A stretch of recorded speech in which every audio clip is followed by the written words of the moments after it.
सौरभ भारद्वाज जी आज पत्रकार वार्ता की, उन्होंने कहा कि भाई सुधांशु जी जबान संभाल के बात करें, सजा याफ्ता ना बोलें, इलाज करवाए नहीं तो हम इलाज कर देंगे। सुधांशु जी बहुत मर्यादा से बोलने वाले आदमी हैं और मैं व्यक्तिगत तौर पे इनको बहुत पसंद करता हूं, उनकी बोलने की शैली को। और क्योंकि इन्होंने मान लिया कि अरविंद केजरीवाल सजा याफ्ता नहीं थे, उन्होंने गलत बोला, मैं भी ये मानता हूं कि मैंने भी जो इनके खिलाफ वाक्य इस्तेमाल किए वो जरूरत से ज्यादा कठोर थे और मैं उनसे उन्हें अपना वापस लेता हूं। आज तो किसी आदमी की इतनी हिम्मत नहीं है कि कोर्ट की डायरेक्शन में हो जाए तो इन्वेस्टिगेशन कर ले। आज स्थिति बद से बदतर हो गई। लालू प्रसाद यादव जेल जाने के बाद चुनाव जीत के आए थे, तब आप क्यों खड़े होकर कहते थे वो चोर है, वो बेईमान है, वो भ्रष्ट है, और आप अलग राजनीति लेके आए थे। अब वो लोकपाल की बात तो छोड़िए, आपकी पार्टी में भी तो एक लोकपाल था, एडमिरल रामदास, कहां चले गए वो? मैं दर्शकों को याद दिला दूं, पीडीपी के साथ सरकार रहते हुए ऑपरेशन ऑल आउट चलाया है। मगर आज अगर आप देखें तो कांग्रेस का घमंड तो नीचे आ गया, जनता लेके आ गई। मगर भारतीय जनता पार्टी का जो घमंड है उसने कांग्रेस के भी सारे के सारे रिकॉर्ड और मापदंड तोड़ दिए। दोस्तों नमस्कार, स्वागत है आप सभी का। आप देख रहे हैं एसके डिबेट। दिल्ली के मुख्यमंत्री अरविंद केजरीवाल ने आम आदमी पार्टी के ऑफिस में कार्यकर्ताओं को संबोधित करते हुए कहा कि मैं आज आपकी अदालत में आया हूं, जनता की अदालत में आया हूं और आपसे पूछने के लिए आया हूं कि आप अरविंद केजरीवाल को गुनहगार मानते हो या ईमानदार मानते हो। उन्होंने आगे कहा कि आज से 2 दिन के बाद मैं सीएम की कुर्सी से इस्तीफा देने जा रहा हूं, तो आज अरविंद केजरीवाल मुख्यमंत्री के पद से इस्तीफा दे सकते हैं। इस्तीफा देने से पहले 11:30 बजे विधायक दल की बैठक होगी और इस बैठक में नए मुख्यमंत्री के नाम पर चर्चा होगी और फिर 4:30 बजे अरविंद केजरीवाल एलजी से मिलेंगे। उनके ऐलान के बाद बीजेपी के साथ साथ कांग्रेस पार्टी ने भी आम आदमी पार्टी और केजरीवाल पर जोरदार हमला बोला है। आज की डिबेट इसी मुद्दे पर होने वाली है। बीजेपी की तरफ से सुधांशु त्रिवेदी जी और सौरभ भारद्वाज आम आदमी पार्टी की तरफ से हैं। दोस्तों वीडियो बहुत मजेदार होने वाली है।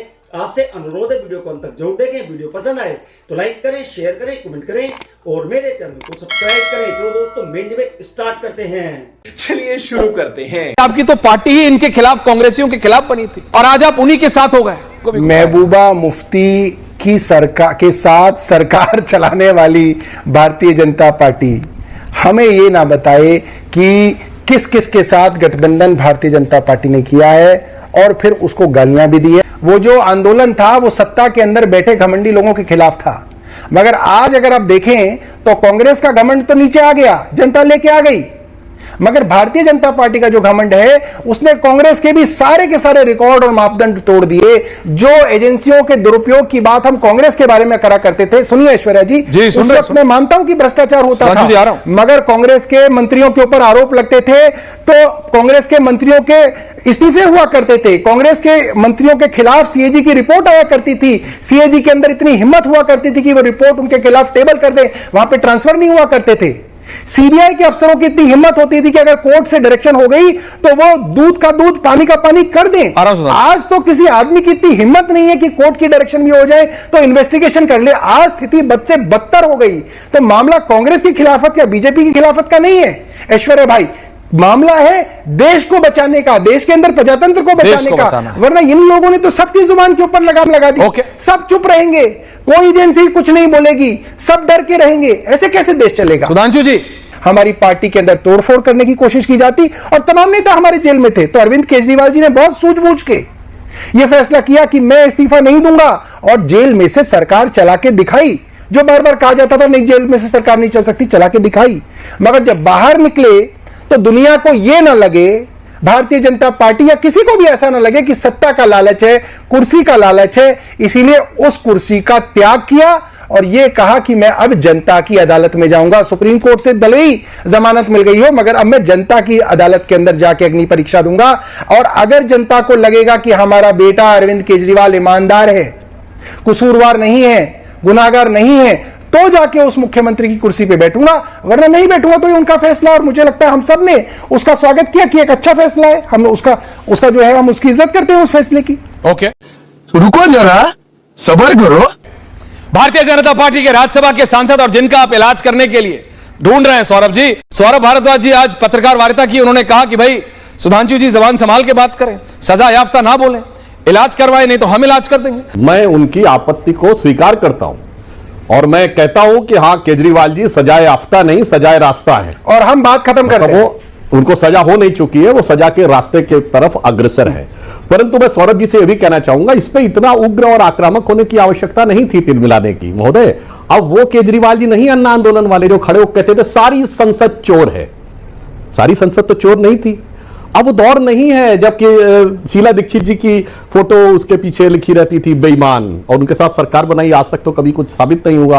तो मुझे लगता है कि उस विषय को लेकर भी अब वो छवि, वो वातावरण वो बिल्कुल बदला हुआ है। और आज आप देखिए वक्त कितना बदला है। ऐश्वर्य जी, केजरीवाल जी भारत के इतिहास के उन अनोखे मुख्यमंत्रियों में से एक हैं जिन पर सर्वोच्च न्यायालय ने कार्यालय जाने की रोक लगाई है। और मजे की बात यह है कि जो लोग पहले जेल जा चुके हैं हमारी सरकार आने से पहले, 2008 में झारखंड के सीएम मधु कौड़ा, 2006 में झारखंड के सीएम शिबू सोरेन, 2000 में करुणानिधि, 1996 में जयललिता और 97 में लालू प्रसाद यादव। मगर मजे की बात यह है कि वो लोग जो आरोप लगाते थे उस जमाने में इलेक्ट्रॉनिक, अरे इन वर्बेटम वही बात ये बोल रहे हैं, कह रहे मेरे खिलाफ षड्यंत्र था। लालू यादव जी का देख लीजिए, वो यही कहते हैं कांग्रेस पार्टी ने हमारे खिलाफ षड्यंत्र कर रखा है, वो सोचते हैं कि लालू उनका चपरासी बनकर रहेगा तो नहीं रहेगा। ठीक यही जयललिता ने बोला था, शिबू सोरेन ने यही बोला था झारखंड मुक्ति मोर्चा रिश्वत कांड में, मैं सीधा साधा ट्राइबल आदमी 1 करोड़ के लिए हमारे पीछे पड़ गए, वहां दिल्ली में बड़का बड़का आदमी 100 करोड़ अंदर कर लेता है। अब आइए, सिर्फ इतना ही नहीं है, इसके बाद वो बचाव का जो राजनीतिक पक्ष है वह भी वही है। वो लोग भी कहते थे हम चुनाव जीत के आएंगे, जयललिता आरोप लगने के बाद चुनाव जीत के आई थी, करुणानिधि आरोप लगने के बाद चुनाव जीत के आए थे, लालू प्रसाद यादव जेल जाने के बाद चुनाव जीत के आए थे। तब आप क्यों खड़े होकर कहते थे वो चोर है, वो बेईमान है, वो भ्रष्ट है? गजब बेइज्जती है। अगर इनकी पार्टी के अंदर ऐसे बहुत सारे लोग हैं जिनके ऊपर इन्हीं की पार्टी ने इल्जाम लगाए कि इन्होंने करोड़ों रुपए की रिश्वत खाई, इन्होंने भ्रष्टाचार किया, चाहे वो असम के मुख्यमंत्री हेमंत बिस्व शर्मा हो, चाहे महाराष्ट्र के उप मुख्यमंत्री अजीत पवार हो, चाहे वो नारायण राणे हो, इतनी लंबी लिस्ट है उन लोगों की जिनको इन्हीं की समय की एजेंसियों ने, ईडी और सीबीआई ने भ्रष्टाचारी बताया और फिर उनको अपनी पार्टी के अंदर कहीं पे मुख्यमंत्री बनाया असम में, कहीं पे उप मुख्यमंत्री बताया। तो ये पाठ हमें ना सिखाएं। और अब तो सुप्रीम कोर्ट के जज ने कह दिया, सुप्रीम कोर्ट के जज ने कह दिया कि कई सालों पहले सीबीआई को पिंजरे में कैद तोता कहा जाता था, मगर आज बहुत शर्म की बात है कि आज भी सीबीआई का परसेप्शन वही बना हुआ है कि वो पिंजरे में तय कैद तोता है। और सीबीआई को अपना परसेप्शन बदलने की जरूरत है। सीबीआई को ना सिर्फ इंडिपेंडेंट जांच करनी है बल्कि इंडिपेंडेंट होते हुए दिखना भी है। इसका मतलब यह है कि आज देश की जनता की नजरों में सीबीआई इंडिपेंडेंट नहीं है। देश की जनता यह मानती है कि सीबीआई केंद्र के इशारों पे उनके राजनीतिक प्रतिद्वंदियों को जेल में बंद करता है, दबाव डालता है, और जो उनकी पार्टी में आ जाए वो मुख्यमंत्री और उप मुख्यमंत्री बन जाता है, और जो उनकी पार्टी में ना आए वो अरविंद केजरीवाल, मनीष सिसोदिया, सत्येंद्र जैन की तरह जेल के अंदर चक्की पीसता है। तुमसे ना हो पाएगा। 2014 से पहले का मैं याद दिला देना चाहता हूं ऐश्वर्य जी। आज राहुल जी और सोनिया जी जिस मुद्दे को लेकर 50,000 के मुचलके पे हैं, वो नेशनल हेराल्ड केस अक्टूबर 2013 में दिल्ली हाईकोर्ट की प्रोसीडिंग से शुरू हुआ, हमारी सरकार नहीं थी। 2011 में कनिमोझी और ए राजा जेल गए, हमारी सरकार नहीं थी।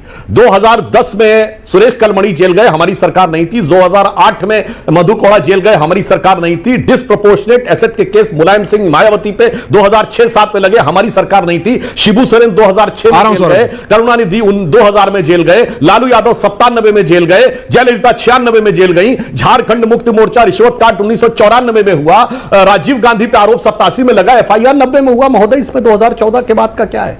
मैं विनम्रता से कहता हूं, जिन नेताओं पे आपने आरोप लगाए थे पिछले 30-35 साल की एक लोकसभा बता दीजिए जब इनमें से किसी नेता ने आरोप में आगे पीछे अदालतों और जांच एजेंसी के चक्कर न काटे। पर आप तो अलग राजनीति लेके आए थे।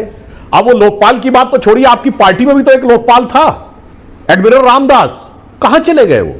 उनको कांग्रेस से कोई गुरेज नहीं। सुधांशु त्रिवेदी, एक कहावत होती है ऐश्वर्य जी, जब राजयोग आता है तो साथ में राज रोग भी आता है।